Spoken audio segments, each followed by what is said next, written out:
नमस्कार, जय हिंद दोस्तों। चलिए दोस्तों, आज हम लोग इस सवाल को हल करते हैं। तो यहाँ पर सवाल लिखा है, दो संख्याओं का योग 8 तथा उनके व्युत्क्रमों का योग 8/15 है, संख्याएं ज्ञात कीजिए। तो यहाँ पर हमें बताना है ऐसी कौन सी दो संख्याएं हैं जो दी गई शर्तों को पूरा करती हैं। तो यहाँ पर दो अज्ञात राशियां मान लेते हैं। यहाँ पर लिखेंगे, माना पहली संख्या x तथा दूसरी संख्या y है। तो यहाँ पर हमने क्या लिखा, माना पहली संख्या x तथा दूसरी संख्या y है। इसके बाद दोस्तों लिखेंगे शर्त नंबर 1। पहली कंडीशन क्या है, पहली शर्त क्या है, इसके लिए सवाल पढ़ते हैं। लिखा है दो संख्याओं का योग 8 है। पहली संख्या हमने x मानी और दूसरी संख्या हमने मानी है y। दोनों का योग, योग माने प्लस, दोनों का योग कितना 8 दिया गया है। पहली संख्या x हमने मानी, दूसरी संख्या y मानी, दोनों का योग कितना 8 दिया गया है। यहाँ से किसी एक चर का मान निकाल लेते हैं। चलिए x का निकाल लेते हैं। तो x को इधर रोकेंगे, y को इधर भेजेंगे बराबर के इस तरफ। तो बराबर की इस तरफ y आएगा, माइनस का हो जाएगा क्योंकि इस तरफ प्लस का है। तो 8 माइनस y, इसे मान लेंगे समीकरण 1। अब इसके बाद लिखेंगे दोस्तों शर्त नंबर 2। शर्त नंबर 2, दूसरी शर्त, यहाँ से पढ़ेंगे सवाल। लिखा है उनके व्युत्क्रमों का योग 8/15 है। उनके का मतलब जो संख्याएं आपने मानी है उन्हीं संख्याओं के व्युत्क्रमों का योग 8/15 है। तो पहली संख्या हमने मानी है x का व्युत्क्रम कितना होगा, व्युत्क्रम माने उल्टा, नीचे कुछ नहीं, एक मान लेते हैं। तो इसका उल्टा कितना हो जाएगा, एक ऊपर हो जाएगा और x नीचे हो जाएगा। इसी प्रकार दूसरी संख्या हमने मानी है y का व्युत्क्रम कितना हो जाएगा, 1/y, नीचे कुछ नहीं, एक मान लेंगे। तो व्युत्क्रम आप सभी लोग समझ गए होंगे। तो पहली संख्या हमने मानी x, इसका व्युत्क्रम होगा 1/x। दूसरी संख्या हमने मानी है y, इसका व्युत्क्रम होगा 1/y। दोनों संख्याओं के व्युत्क्रमों का योग माने प्लस लगाना है, बराबर लगाएंगे। कितना दिया गया है, 8/15, 8/15। चलिए सॉल्व कर लेते हैं, क्रॉस गुणा कर देंगे। भिन्न का जोड़ आपने पढ़ा होगा, y का गुणा 1 से होगा y हो जाएगा, प्लस x का गुणा 1 से होगा x हो जाएगा, नीचे कितना xy हो जाएगा, बराबर में 8/15। x बराबर रख सकते हैं 8 माइनस y। तो यहाँ रख देते हैं सबसे पहले y प्लस, यहाँ x है, हम रख सकते हैं 8 माइनस y x के स्थान पर, और x है, x के स्थान पर 8 माइनस y। उसके बाद ब्रैकेट बनाएंगे और ये y, x का मान ये है और y बगल में लिख देंगे गुणा में, बराबर में 8/15। अब यहाँ हल कर लेते हैं दोस्तों। यहाँ पर माइनस का y है, यहाँ प्लस का y है, तो प्लस माइनस कट जाएगा, 8 बचेगा, 8 और बटे में y का गुणा दोनों संख्याओं से कर देते हैं। तो y का गुणा 8 से होगा, 8y हो जाएगा। उसके बाद माइनस लगाएंगे, y का गुणा y से होगा, y² हो जाएगा।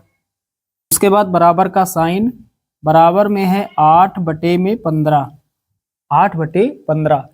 अब आगे हल करते हैं, 8 से 8 कट जाएगा, यानी 8 × 8, 8 × 8, तो कितना हो जाएगा, 1/8y माइनस का y² बराबर में 1/15। अब क्रॉस गुणा कर देते हैं, 15 का गुणा 1 से होगा, 15 हो जाएगा, बराबर 8y माइनस y² का गुणा 1 से होगा, तो 8y माइनस का y²। अब ये दोनों मान इस तरफ लाएंगे तो दोनों संख्याएं बदल जाएंगी। y² माइनस का है, इधर आएगा प्लस का हो जाएगा, और 8y प्लस का है, इधर आएगा माइनस का हो जाएगा, और ये प्लस का 15 बराबर इस तरफ कितना बचा, कुछ नहीं, यानी 0। अब हमें करना होगा गुणनखंड, y² माइनस 8y प्लस 15 का हमें करना है गुणनखंड। लास्ट में है 15, गुणा करने पर आ जाए 15। 15 के आगे साइन है जोड़ का साइन, इसका मतलब जोड़ने पर कितना आ जाए, y का गुणांक 8। तो दो संख्याएं हमें पता करनी है जिनका आपस में गुणा कर दें 15 आ जाए, और दोनों को जोड़ दें 8 आ जाए। तो 5 × 3 15 हो जाएगा, और 5 में जोड़ देंगे 3 को, कितना हो जाएगा, 8 हो जाएगा। सबसे पहले y² लिखेंगे, उसके बाद माइनस लगाएंगे। 8 है, 8 के जगह पर 5 प्लस 3, 8 के जगह पर कितना लिख सकते हैं, ब्रैकेट में 5 प्लस 3, y को बाहर लिखेंगे प्लस 15, y प्लस 15 बराबर 0। अब हल करते हैं आगे, वाई स्क्वायर माइनस 5 का गुणा y से होगा 5y हो जाएगा, माइनस प्लस माइनस होता है 3 का गुणा y से होगा 3y हो जाएगा, प्लस का 15 बराबर 0। दोस्तों यहाँ से हमें y कॉमन मिल जाएगा तो y माइनस 5 बचेगा। उसके बाद यहाँ पर कितना कॉमन है, प्लस का मतलब 2 माइनस, माइनस गुणे माइनस प्लस होता है, और 15 यहाँ पर है, 15 को लिख सकते हैं 5 गुणा 3, 3 यहाँ पर है और यहाँ पर भी 3 छिपा है, इसका मतलब -3 कॉमन है, तो यहाँ पर y बचेगा, प्लस से 1 माइनस कॉमन हो गया तो 1 माइनस बचेगा, 15 से 3 कॉमन हो गया 5 बचेगा, बराबर में 0। अब फिर से कॉमन कितना है, y माइनस 5 यहाँ पर है, y माइनस 5 यहाँ पर है, इसका मतलब y माइनस 5 है कॉमन। अगले ब्रैकेट में y माइनस 3, y माइनस 3 बराबर 0। दोनों मान 0 के बराबर हैं, दोनों को हल कर लेते हैं। तो यहाँ पर लिखेंगे y माइनस 5 बराबर 0, ये मान भी 0 के बराबर है और ये भी 0 के बराबर है, तो y बराबर कितना हो जाएगा, माइनस का 5 इधर आएगा प्लस का 5, y का धनात्मक मान 1 ये प्राप्त हुआ है, यहाँ से एक और मान प्राप्त होगा, y माइनस 3 बराबर 0, तो y बराबर कितना, प्लस का 3। तो इस तरह से y के 2 मान हमें प्राप्त हुए हैं। अब हमें चाहिए x के मान, तो यहाँ पर लिखेंगे y के मान समीकरण 1 में रखने पर, y के 2 मान प्राप्त हुए हैं, y के मान समीकरण 1 में रखने पर, समीकरण 1 है यहाँ पर x बराबर कितना है 8 माइनस वाई, यहाँ रख देते हैं।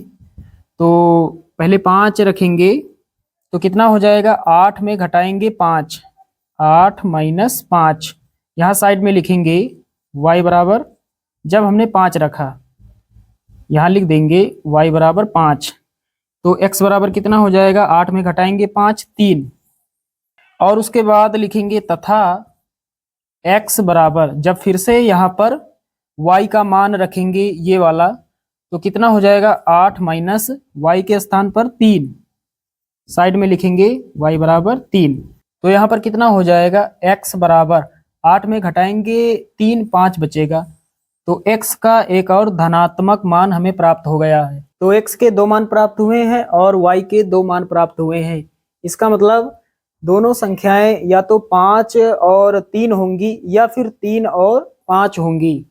तो साथियों उम्मीद करता हूं कि ये सवाल आप सभी लोग अच्छे से समझ गए होंगे।